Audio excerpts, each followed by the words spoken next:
Good morning class. बेटा अब हमारा मैटर का जो फिजिकल क्लासिफिकेशन था, मैटर का फिजिकल क्लासिफिकेशन, ठीक है, वो हमारा कंप्लीट हो गया, जिसमें हमने सॉलिड, लिक्विड और गैसियस स्टेट के बारे में पढ़ लिया। ठीक है बेटा, आज का हमारा जो टॉपिक है वो है chemical properties, chemical properties of matter. आज हम पढ़ेंगे मैटर की केमिकल प्रॉपर्टीज। ठीक है, केमिकल प्रॉपर्टीज ऑफ मैटर। जो केमिकल क्लासिफिकेशन हुआ मैटर का, ठीक है, केमिकल प्रॉपर्टीज बोल देंगे यहाँ, इसको हम क्या कह सकते हैं, केमिकल क्लासिफिकेशन। ठीक है, क्लासिफिकेशन भी पढ़ेंगे, केमिकल क्लासिफिकेशन ऑफ मैटर की मैटर का क्या करना है, हमें केमिकल क्लासिफिकेशन करना है। ठीक है, तो हमने क्या पाया कि जब मैटर का केमिकल क्लासिफिकेशन किया गया तो मैटर को दो टाइप से डिवाइड किया गया। एक आपका होता है प्योर सब्सटेंस, ठीक है, और दूसरा होता है आपका मिक्सचर। ठीक है, एक प्योर सब्सटेंस, दूसरा होता है मिक्सचर। क्लियर? ये दो तरीके से क्लासिफिकेशन हुए केमिकल क्लासिफिकेशन। सबसे पहला हम पढ़ेंगे प्योर सब्सटेंस। सबसे पहला क्लासिफिकेशन है आपका प्योर सब्सटेंस। तो देखो इसमें क्या हुआ कि देखो नाम से क्लियर है, क्या प्योर, यानी कि इसके अंदर क्या होगा, इम्प्योरिटीज नहीं होंगी, मतलब बिल्कुल प्योर मिलेगा, इसके अंदर कोई इम्प्योरिटी प्रेजेंट नहीं होगी। तो प्योर सब्सटेंस क्या हो जाएगा, दोज सब्सटेंस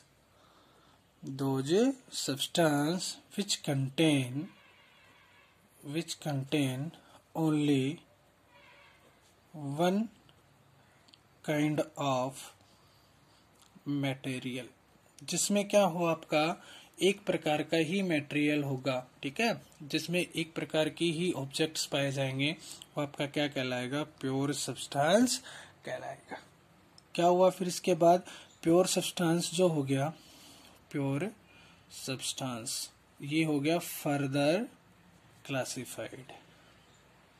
प्योर सब्सटेंस को फिर दोबारा से क्लासिफाइड कर दिया, कितने वेज में भाई, टू वेज में, मतलब दो तरीके से क्या कर दिया, प्योर सब्सटेंस को क्लासिफाइड कर दिया। ठीक है, इसमें एक आता है भाई आपका एलिमेंट, ठीक है, और दूसरा जो आता है वो आता है कंपाउंड।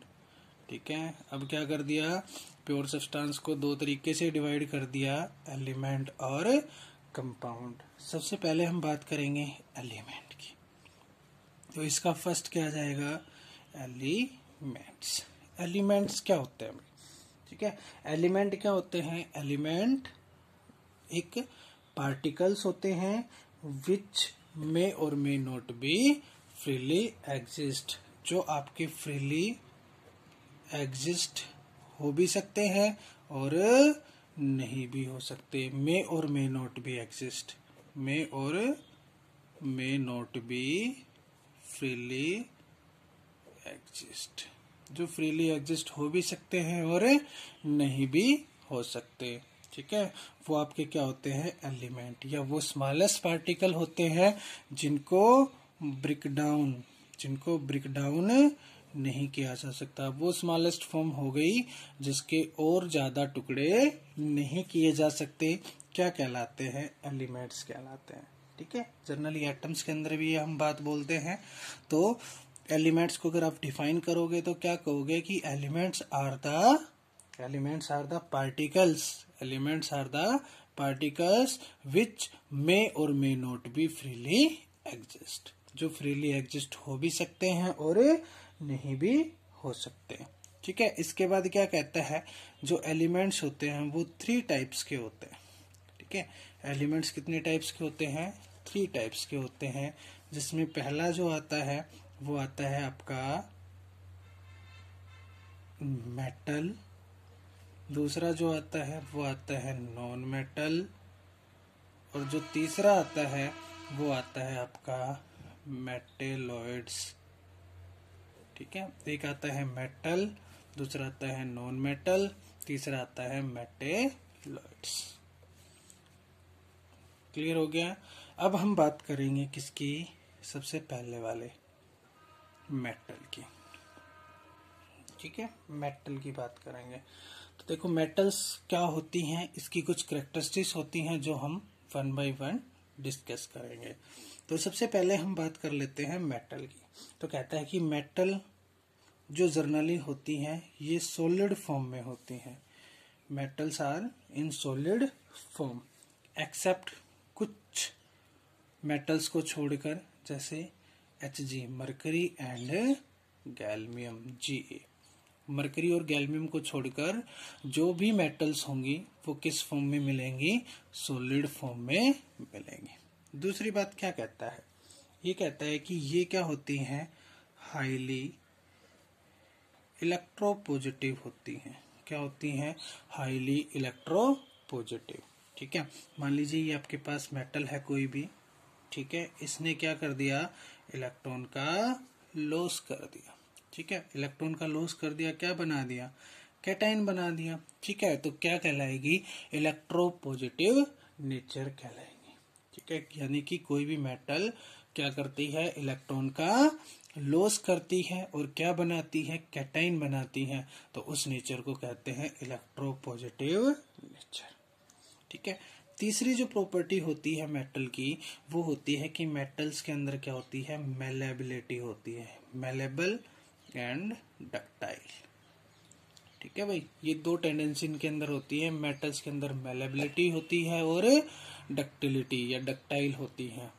मेलेबिलिटी क्या होती है, मेटल्स की वो टेंडेंसी जिसमें मेटल को क्या करना है भाई, बीटन करना है, हैमर से बीटन करना है, और इससे क्या बनाई जाती है, लॉन्ग सीट बनाई जाती है। ठीक है, जो आपकी लंबी चादरें नहीं आती है, जैसे टीन साइड की वगैरह, ये जो चादर आती है, तो ये क्या टेंडेंसी होगी, किसी भी मेटल की मेलेबिलिटी हो गई कि उसको हैमर से बीट करके क्या बनाया जाए, लॉन्ग सीट बनाई जाए। और डक्टिलिटी क्या होती है, डक्टिलिटी वो प्रॉपर्टी होती है जिसमें मेटल को हैमर से बीट करके क्या बनाई जाती है, लॉन्ग वायर्स बनाई जाती हैं, लंबी तारें बनाई जाती हैं। वो प्रॉपर्टी क्या कहलाती है, डक्टिलिटी कहलाती है। ठीक है, 3 प्रॉपर्टीज हो गई। अब आती है आपकी फोर्थ प्रॉपर्टीज। अब आती है आपकी फोर्थ प्रॉपर्टीज। देखो जो फोर्थ प्रॉपर्टीज होती है वो क्या होती है, फोर्थ प्रॉपर्टी में क्या कहता है कि जो मेटल होती है ना, वो क्या होती है, गुड कंडक्टर होती हैं, good conductor of heat and electricity.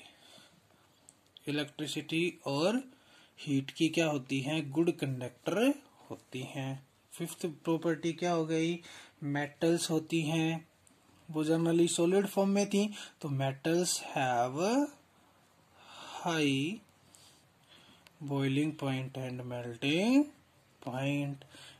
Boiling और मेल्टिंग पॉइंट भी मेटल्स का हाई होता है। सिक्स्थ प्रॉपर्टी क्या हो जाएगी कि इनके जो ऑक्साइड बनेंगे, these oxides are basic in nature.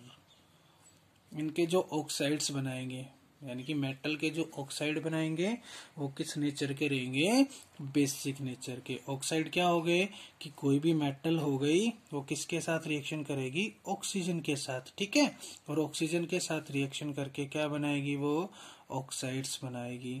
ठीक है, ऑक्सीजन के साथ रिएक्शन करके क्या बनाएगी, ऑक्साइड। और इनके जो ऑक्साइड्स रहेंगे ना, वो किस नेचर के रहेंगे भाई, बेसिक नेचर के रहेंगे। ठीक है, बेसिक नेचर की रहेंगे। तो ये प्रॉपर्टीज थी किसकी,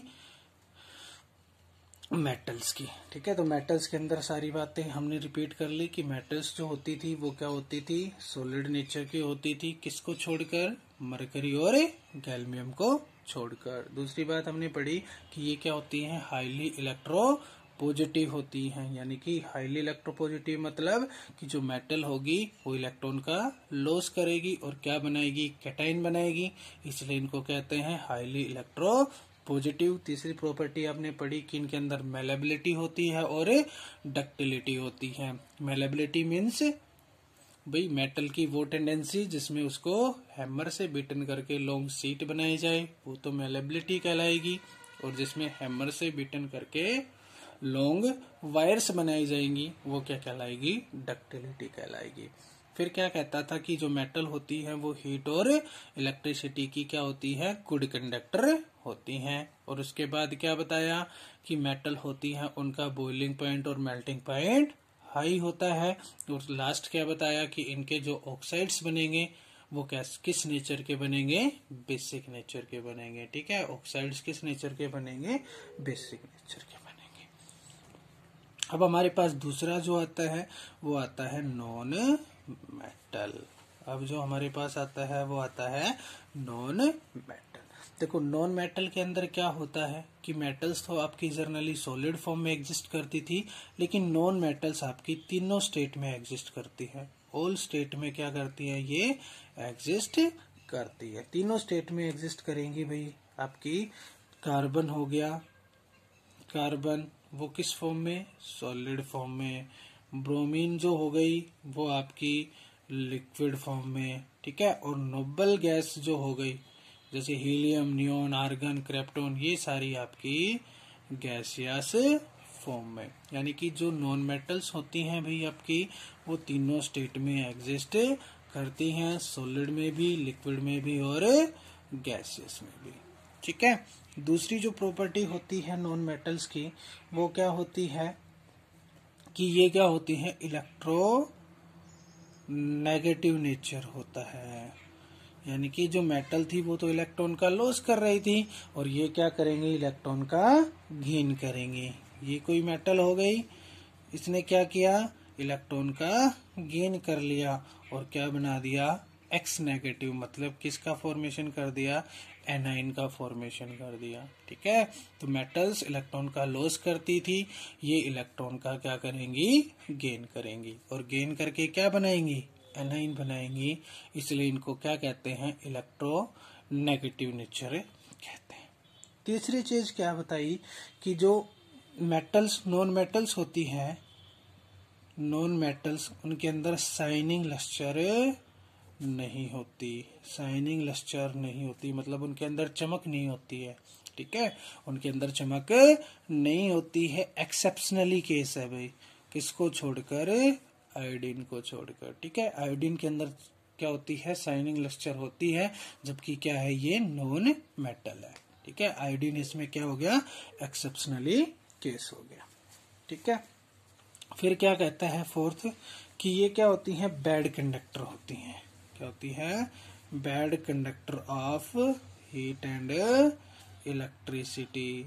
इलेक्ट्रिसिटी और हीट की क्या होती है, बैड कंडक्टर होती है नॉन मेटल्स। इसमें भी एक्सेप्शनली केस है क्या, ग्रेफाइट। ग्रेफाइट को छोड़कर।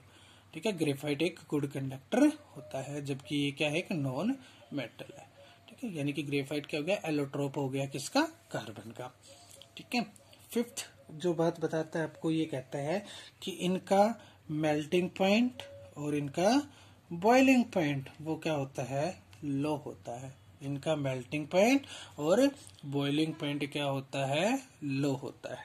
ठीक है, इसके बाद क्या कहता है कि इनके जो ऑक्साइड्स बनेंगे, इनके जो ऑक्साइड बनेंगे, मेटल के ऑक्साइड तो बेसिक नेचर के बन रहे थे और नॉन मेटल के ऑक्साइड किस नेचर के बनेंगे, एसिडिक नेचर के बनेंगे। ठीक है, एसिडिक नेचर के क्या बनेंगे, इसके ऑक्साइड्स बनेंगे।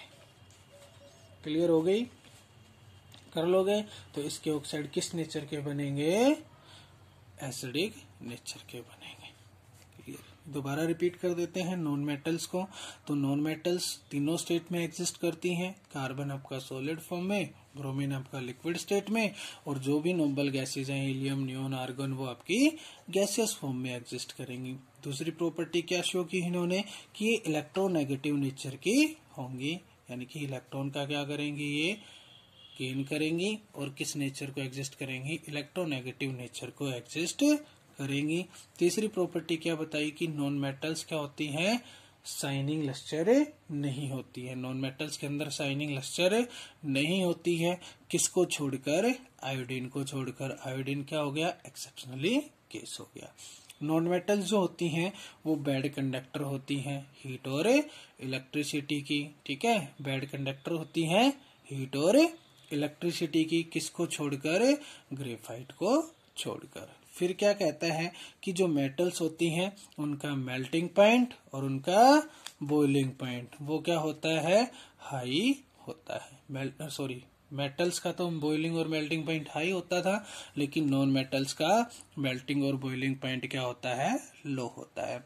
नेक्स्ट प्रॉपर्टी क्या थी कि जो नॉन मेटल्स होती हैं उनके जो ऑक्साइड्स रहेंगे वो किस नेचर के रहेंगे, एसिडिक नेचर के रहेंगे। तो नॉन मेटल्स के जो ऑक्साइड रहेंगे वो एसिडिक नेचर के रहेंगे। अब आता है आपके पास तीसरा, जिसे हम कहते हैं मेटेलॉइड्स, ठीक है, जिसे हम कहते हैं मेटेलॉइड्स। तो मेटेलॉइड्स क्या होती हैं, मेटेलॉइड्स क्या होते हैं, वो एलिमेंट्स जिसमें मेटल की और नॉन मेटल की, ठीक है, मेटल और नॉन मेटल दोनों की ही क्या हो, कैरेक्टरिस्टिक्स हो, दोनों के ही क्या हो, कैरेक्टरिस्टिक्स हो, यानी कि प्रॉपर्टी हो, क्या कहलाएगी, मेटेलॉइड्स कहलाएगी। यानी कि जिसके अंदर दोनों की ही प्रॉपर्टी हो, मेटल की भी और नॉन मेटल की, या इन दोनों के मिक्सर से जो बनेगा वो क्या कहलाएगा, मेटेलॉइड्स, वो क्या कहलाएगा, मेटेलॉइड्स। क्लियर हो गया। ये आपको एलिमेंट के क्लासिफिकेशन में पढ़ना है, ठीक है। एलिमेंट का क्लासिफिकेशन हमने कर दिया। प्योर सब्सटेंस, सबसे पहले हमने प्योर सब्सटेंस पढ़ा। प्योर सब्सटेंस में हमने क्या पढ़ा कि pure substance one kind of material होते हैं जिसका फर्दर क्लासिफिकेशन हुआ तो उसमें एलिमेंट और कंपाउंड आए। सबसे पहले हमने एलिमेंट पढ़ा।